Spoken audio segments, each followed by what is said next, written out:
Hello everyone and welcome back to the channel. Zachary Dickinson here, and today, 2 weeks ago, I listed out after watching nearly 300, what I thought was 300, but actually almost 400 TV shows in my 23 years of living so far, that I have watched my top 15 favorite so far. And today, I want to go over a deep dive and breakdown through 7 different reasons why I feel that my favorite show, Daredevil, the Netflix series, not Born Again yet. I need more from that to see everything and to see if that actually holds standards to the Netflix show. But Daredevil, the Netflix show, airing from 2012 to 2018, airing 3 seasons. Why is this my favorite show of all time? How is it probably never going to change from that? And so let's get on into it. So why? I have 7 reasons why Daredevil is amazing and why it's my favorite show of all time. And today I'll be breaking that down through this video. So the 7 reasons before we get into it are how it is set apart, different from the rest of the Marvel Cinematic Universe. Not saying that it's not canon, it is officially now, thankfully, but it is set apart. The main character, in and of itself, is nailed straight from the comics, Matt Murdock, and his alter ego, Daredevil. We also have the amazing fight choreography. And then we have Vincent D'Onofrio's Kingpin / Wilson Fisk, his real name and villain name. We have the minor villains that aren't the main focus but always keep the plot running. We have how each season has villain themes throughout the show for like every season. And then we also have, even though we have set apart in the beginning, just to reiterate, we have uniqueness. How is it unique in and of itself in as a whole?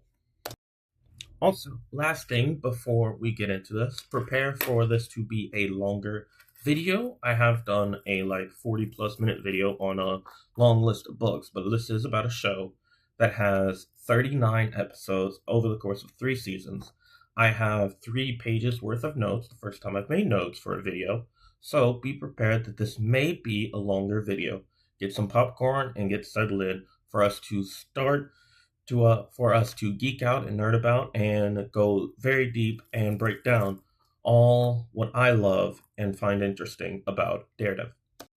So, just a reminder, I do have notes right here, so if you ever see me look down or whatever, it's because I'm trying to remind myself of the notes of what I want to talk about in each of these 7 reasons. So first off, we have Matt Murdock.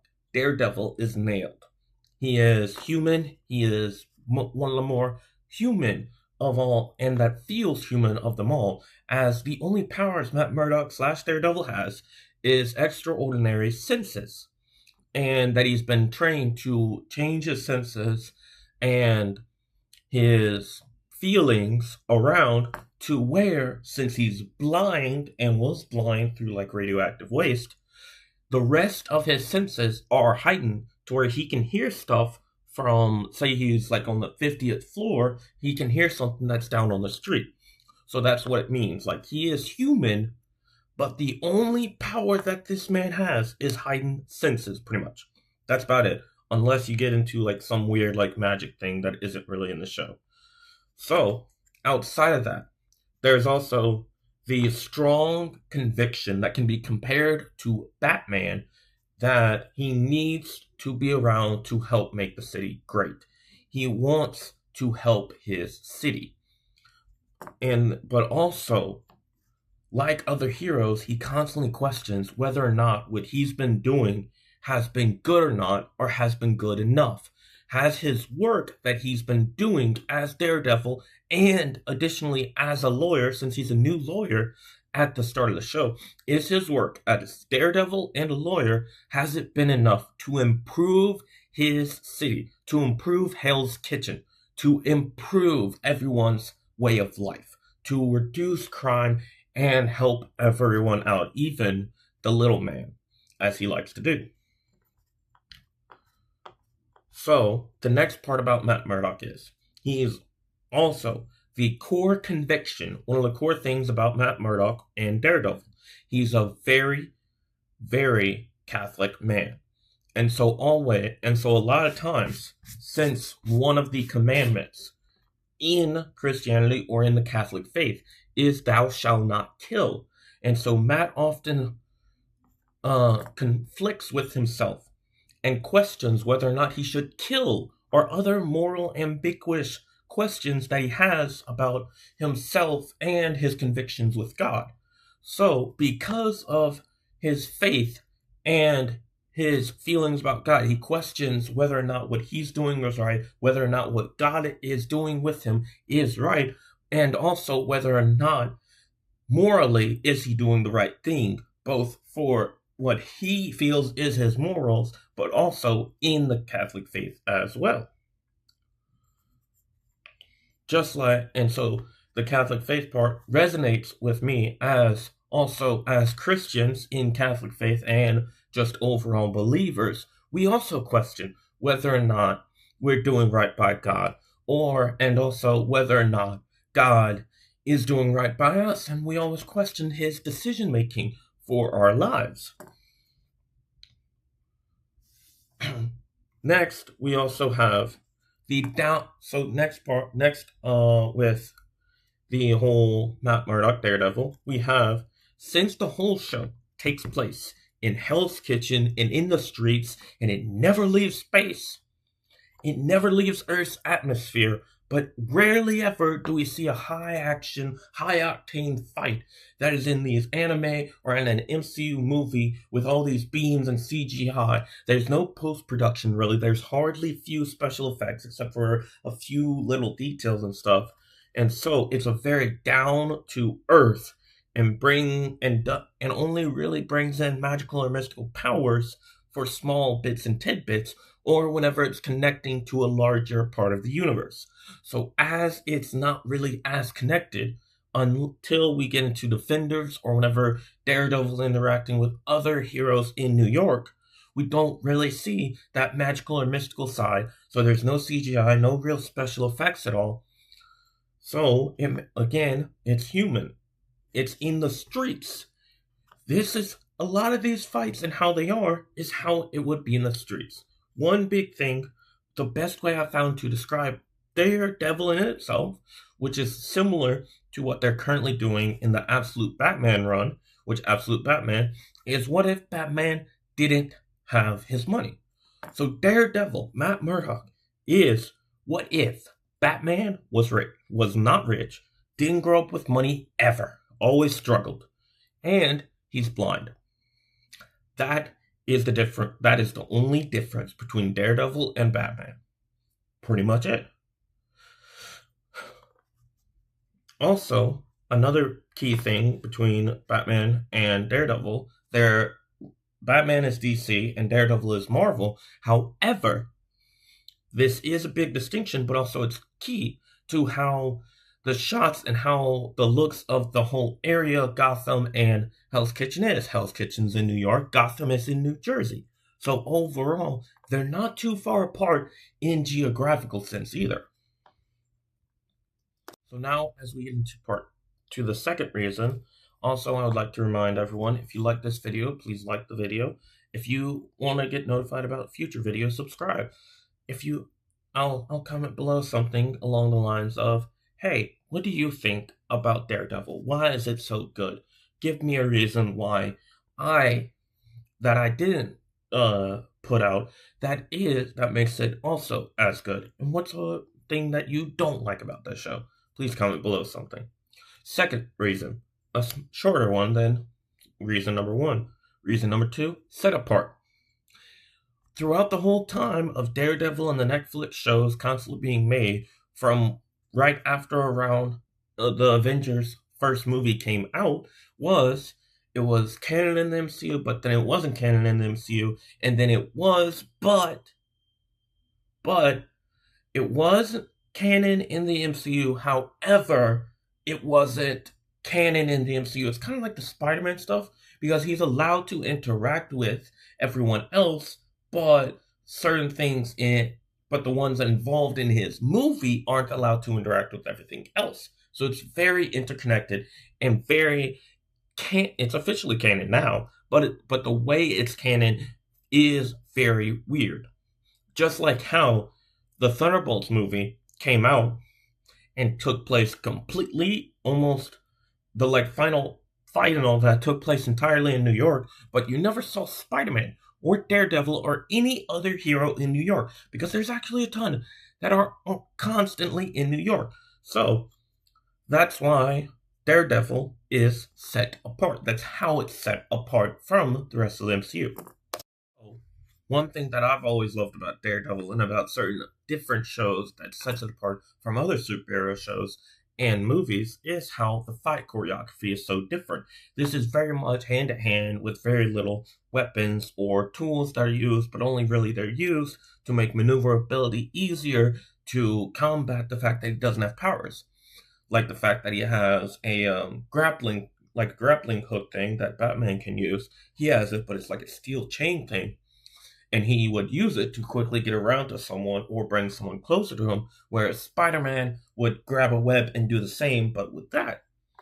It's also in how, if you watch it and you actually watch the show, whenever there's this big, long hallway fight, you'll notice, if you actually watch and you know how camera angles work, the camera angle does not change almost for the entire one-way closed-off hallway fight, like in the Defenders show, when all of them are finally together and they're battling all these goons for the hand.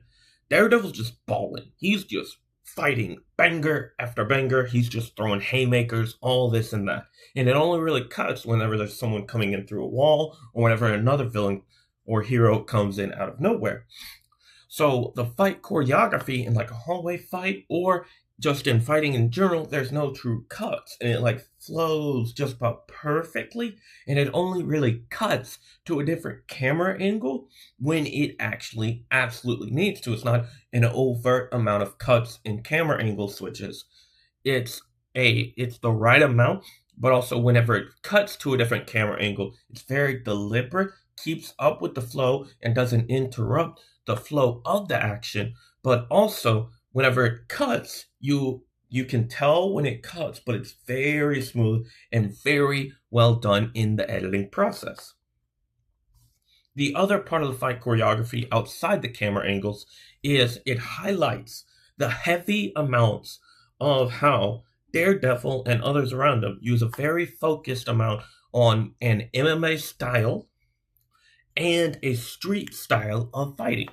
Because Daredevil's father, Batlin Murdock or Boxer Murdock, I forget what his actual name is, but his father was a boxer, the Batlin or something like that, and so very much Matt Murdock uses MMA and street style fighting, but also with the obvious gymnastic style as well, so that you can show that his joints and stuff are able to move very flexible and easier, so that whenever he's fighting Kingpin in a certain like dead end spot or right by in this closed off alleyway, he is using both of the buildings, everything to combo into certain things and very quick and intricate moves, but also not really complex moves. It's just, I'm going to bounce, bounce, bounce, hit, hit, hit. He's going to bounce off this wall, throw a punch, and bounce. And very quick style action, similar to how in Star Wars, the rebels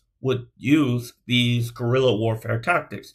They would attack, make like 2-3 runs, then dip. Just like how in the American Revolution they did similar.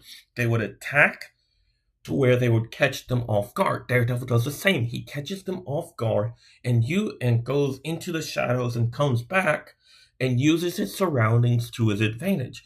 It's not a normal fight where I'm going to come at you from 100 yards away and then we're going to fight and you're always going to know where I am. No, he fights and goes around and tries to hit you off your balance, not because he's not better than you, but because he knows that's his best chance of fighting against you. So next up, for reason number 4, we have the villains, or really more focused on Kingpin and Wilson Fisk, his name that he goes by in the above world and the real world, but also the name that he goes by in the criminal underworld.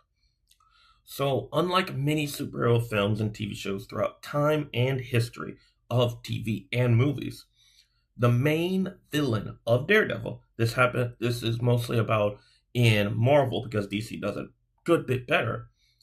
The villain does not die in the first season. The main villain of this entire show's history is alive and is active and is not passive but is active throughout every single season. So even though the first and the third seasons are the only seasons where he's a true villain, but the first season is the only season where it's mostly Kingpin, and we can tell it.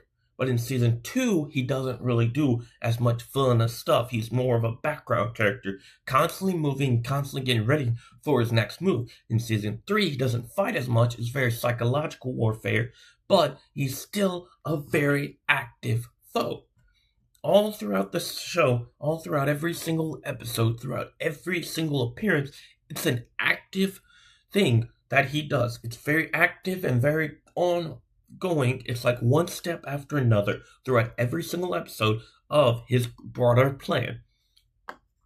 He's a fantastic villain, and he's one of the main focal points of the show. You cannot have Daredevil without both Daredevil and Kingpin. You cannot have one without the other. It's just like you can't have Batman without the Joker. It's why Mark Hamill's Joker stopped being Joker and stopped actively being Joker or playing Joker once Terry McGinnis, I believe, or someone else, once his Batman died. It's why in Batman lore, when Batman dies and Joker is alive, Joker retires. You cannot have one without the other. The one wants to kill the other, but when that one kills the other, it's like, it's just not as satisfying anymore. He's a fantastic villain, but he's also just like Matt Murdock, we know from the get-go that he is not perfect. His imperfections are shown time after time after time and again. Master at manipulation, but also has shown that he himself can also be manipulated. Let him and Matt manipulate each other, and each other manipulates them. Kingpin manipulates Matt, Matt manipulates Kingpin. It's an ever-going cycle, going round and round. He's very insecure, and if you know about his past, you can very easily use it against him, and it'll catch him off his game. He has a genuine belief that from his side, from his understanding, this is whenever it's a great villain, when they truly think that from their side, that what they are doing, from their point of view, from their eyes, they are truly doing what is right for their city, right for their cause. He truly thinks that whatever he's doing is right and will always be right, even also when Kingpin is not the main villain or the true villain that is active and always fighting Daredevil.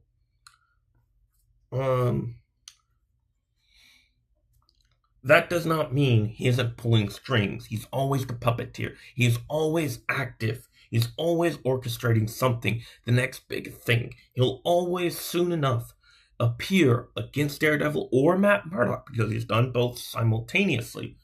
They will always have some type of interaction every single season, even though they don't fight every single season.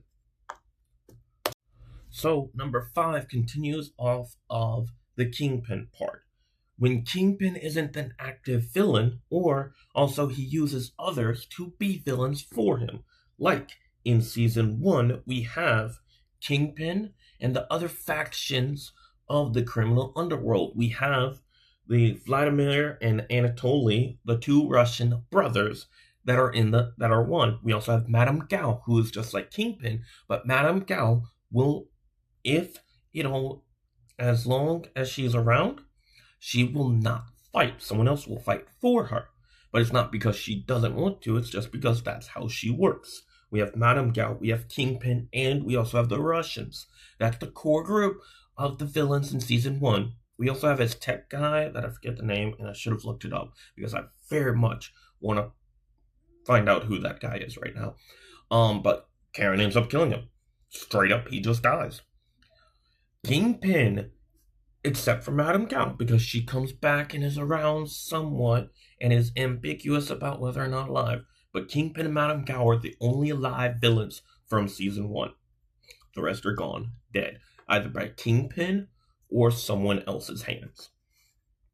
Then, whenever we get to season 2, we have the Punisher, Frank Castle. He challenges Matt to every extent. His morals, his ideologies, his belief in mercy and justice. Matt will go to extreme lengths to not kill, even if eventually that person he doesn't kill ends up killing others and goes on a spree, whereas Frank Castle will kill 20 people in less than a minute. Actually, I'll go further. He will kill 30 people in less than 30 seconds because he views, in his weird and twisted view of justice, Frank Castle believes that if he knocks these people off the board, the streets are better. So in season 2, we have this ideological and moral fight, both physically and in the minds of both Frank and Matt. Overall, even as Matt is representing him, we can still see the fight between both of them of whose ideology will succeed. They inevitably just see, we will not see eye to eye, but I am fine with you being around. Just don't mess with each other when we're around. Now in season 3, we have Bullseye, or Benjamin or Ben Poindexter, who is an FBI agent with a twisted past, who Kingpin manipulates and turns him into a literal weapon, where it's not until Born Again where we see him as Bullseye to its best extent.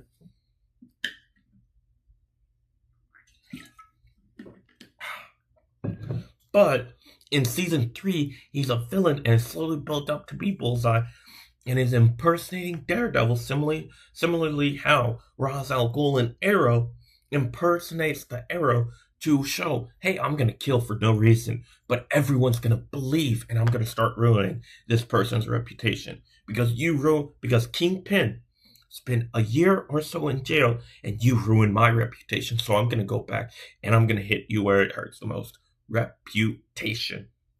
And then overall, in every season, we always have the corrupt cop, the corrupt FBI agent, the corrupt elected official. To some degree, there is always corruption. And so that is why the corrupt cop, police, FBI agent, CIA agent, or something, that's why they're always going to be around. But they are different. They're going to be in a new and different way. In season 1, you had the corrupt cops that were just around, just everyday crooks.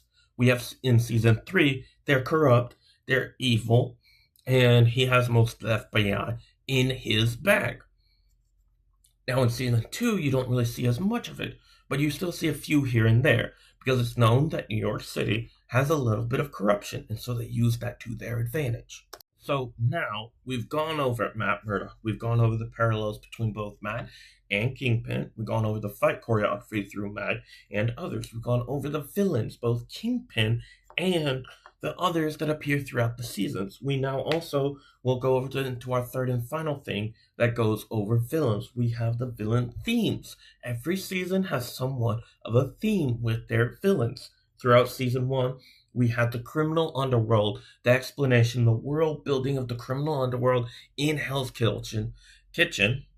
I don't know what a kitchen is, but I just said it. In Hell's Kitchen, you have the criminal underworld and the corruption as well. That's a big factor as well. But mostly the criminal underworld, building it up, world building it all out, showing it, and also showing and emphasizing how much corruption there truly is. Then in season 2, we have the ideological and moral temptations. The ideological fights between Punisher and also Matt, but also the ideological fights between Matt and Wilson Fisk as well. You have not only ideological and moral, but also the temptation of, should I kill, should I kill, should I kill? Whereas Frank is like, oh, gun, let's shoot it 50 times in a second. Shows the power of an automatic machine gun. of an automatic weapon here in the US. Season 3, we have psychological warfare. We have psychological destruction and manipulation, and the troubles with identity and someone taking over your identity and ruining your reputation. Psychological manipulation, Kingpin with the FBI, with Ben Poindexter / Bullseye.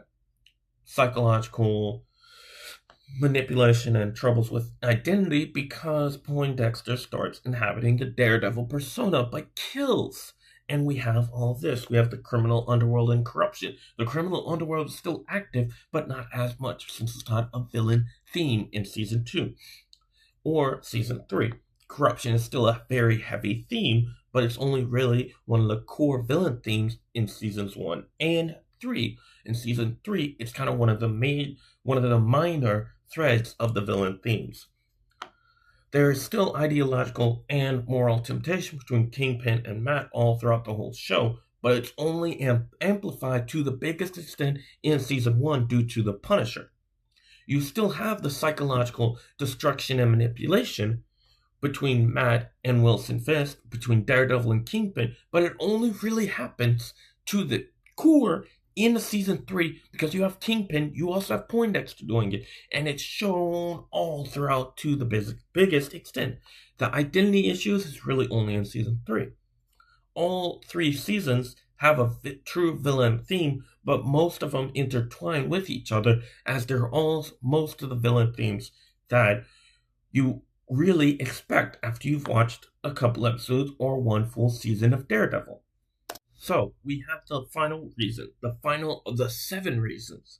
After we've gone through both Matt and Kingpin, we've gone through the fight choreography, we've gone through all the other things about villains, the minor villains and how they are still core, but outside of Kingpin, they're minor in comparison. We also have gone through their villain themes as well, and also how this is set apart different from the rest of the MCU or rest of Marvel in general. So this is still kind of set apart, but this is to show to a deeper extent and to wrap everything together. What and how is this show so unique?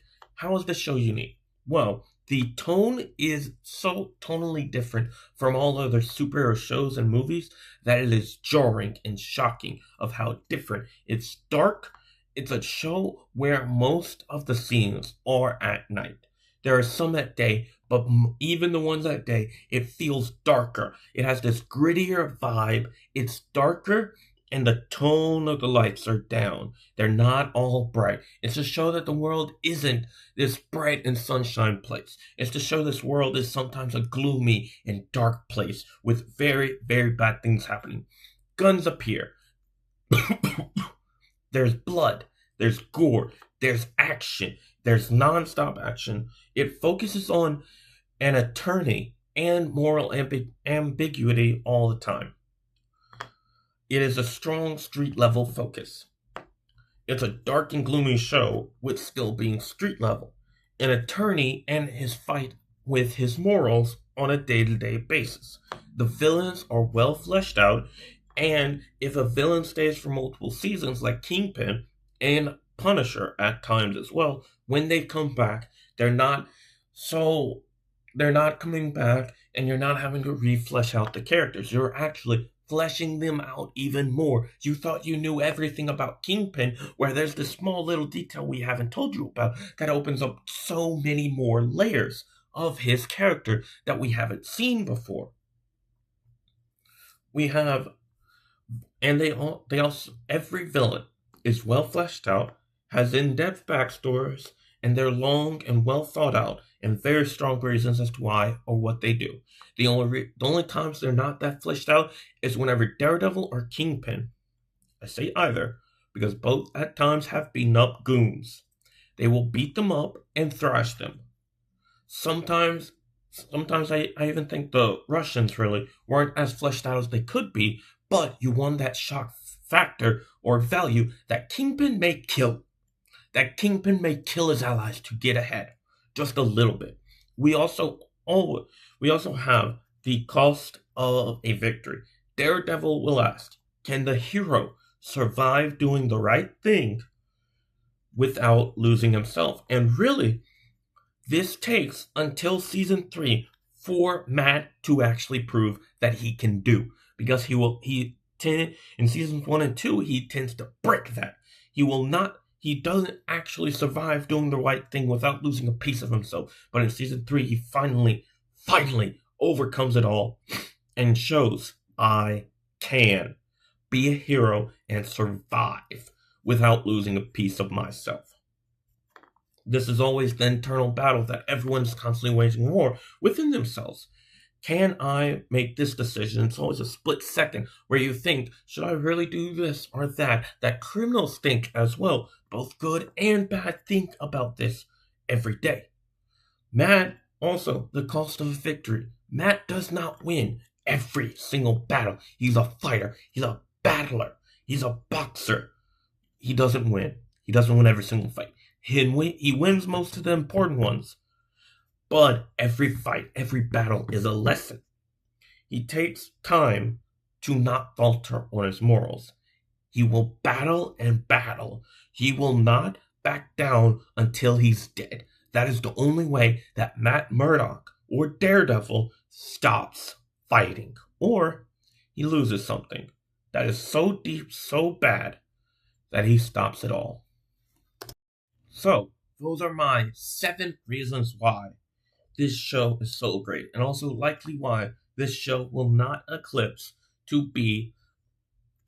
be eclipsed from being my favorite show of all time.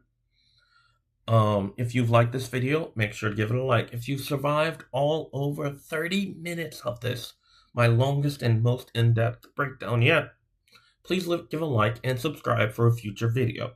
On Wednesdays like today, we break down and either rank or break down a show, something like today, or how we did last week and broke down and ranked a few of my favorite isekai animes.